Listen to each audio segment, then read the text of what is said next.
আজকের ভিডিওতে আমরা আলোচনা করব রাজ্যে আবারও কলকাতা পুলিশের অধীন গ্রুপ সি কর্মী নিয়োগের বিজ্ঞপ্তি প্রকাশিত হয়েছে। কোন পদে নিয়োগ করানো হচ্ছে এবং কারা আবেদন করতে পারবেন, যোগ্যতা কি চাওয়া হয়েছে, নিয়োগ সংক্রান্ত বিস্তারিত বিষয়গুলো আলোচনা করব।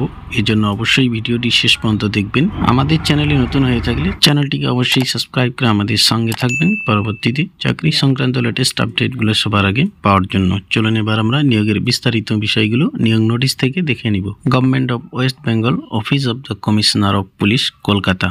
এমপ্লয়মেন্ট নোটিশ নম্বর এখানে রয়েছে এবং নোটিশটি প্রকাশিত হয়েছে মার্চ মাসের 8 তারিখে। এই নোটিশের মাধ্যমে প্রচুর শূন্য পদে অস্থায়ী এবং চুক্তিভিত্তিকভাবে ছেলেমেয়ে নিয়োগ করানো হবে। এবার আমরা বিস্তারিত বিষয়গুলো দেখে নিব। এই পদের জন্য অ্যাডিশনাল রিক্রুটমেন্ট চাওয়া হয়েছে। আবেদনকারীকে অবশ্যই বাংলায় পড়া এবং লেখার স্কিল থাকতে হবে এবং ডাটা এন্ট্রি পারপাসে ভালো টাইপিং স্কিল থাকতে হবে, তবে আবেদন করতে পারবেন। অ্যাপ্লিকেশন প্রসিডিউর রয়েছে, অনলাইনের মাধ্যমে অ্যাপ্লিকেশন জমা করতে হবে। এখানে তাদের অফিসিয়াল ওয়েবসাইট লিঙ্ক দেওয়া রয়েছে। এই লিঙ্কের মাধ্যমে আপনারা অনলাইনে অ্যাপ্লিকেশন জমা করতে পারবেন। অনলাইন অ্যাপ্লিকেশন জমা নেওয়া শুরু হয়েছে মার্চ মাসের 15 তারিখ থেকে এবং লাস্ট ডেট রয়েছে বা অ্যাপ্লিকেশন জমা করতে পারবেন এপ্রিল মাসের 4 তারিখ পর্যন্ত। ভ্যাকেন্সি ডিটেলসগুলো এখানে ক্যাটাগরি ওয়াইজ দেওয়া রয়েছে, দেখে নেবেন কোন ক্যাটাগরিতে কটি করে শূন্য পদ রয়েছে এবং কলকাতা পুলিশের এই পদে আবেদন করতে হলে বয়স কি থাকতে হবে, ক্যাটাগরি ওয়াইজ বয়সের লিমিটগুলো দেওয়া রয়েছে। অবশ্যই আপনার নিয়োগ নোটিশ থেকে সেগুলো ক্যাটাগরি ওয়াইজ ভালো করে দেখে নেবেন। নিয়োগ সংক্রান্ত অন্যান্য বিষয়গুলো বিস্তারিত দেওয়া রয়েছে। অবশ্যই আপনার নিয়োগ নোটিশ ডাউনলোড করে ভালো করে বিস্তারিত বিষয়গুলো দেখে নেবেন। নিয়োগ নোটিশের লিঙ্ক ডেসক্রিপশনে দেওয়া রয়েছে, সেখান থেকে নোটিফিকেশন ডাউনলোড করে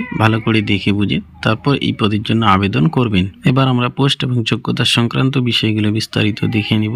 নেম অফ দ্য পোস্ট 1 নম্বরে রয়েছে ডাটা এন্ট্রি অপারেটর। এই পদে নিয়োগ করানো হবে এবং এই পদের জন্য শিক্ষাগত যোগ্যতা থাকতে হবে, গ্রাজুয়েশন যোগ্যতা থাকতে হবে, সঙ্গে কম্পিউটার অ্যাপ্লিকেশনের সার্টিফিকেট থাকতে হবে, তবে এই পদের জন্য আবেদন করতে পারবেন। এখানে শূন্যপদ 225টি রয়েছে এবং এই পদের জন্য বেতন দেওয়া হবে 16,000 টাকা পার মান্থ হিসাবে। এই ছিল আজকের ছোট্ট আপডেট। ভিডিওটি ভালো লাগলে লাইক করবেন। আমাদের চ্যানেলে নতুন হয়ে থাকলে চ্যানেলটিকে অবশ্যই সাবস্ক্রাইব করে আমাদের সঙ্গে থাকবেন পরবর্তীতে চাকরি সংক্রান্ত লেটেস্ট আপডেটগুলো সবার আগে পাওয়ার জন্য।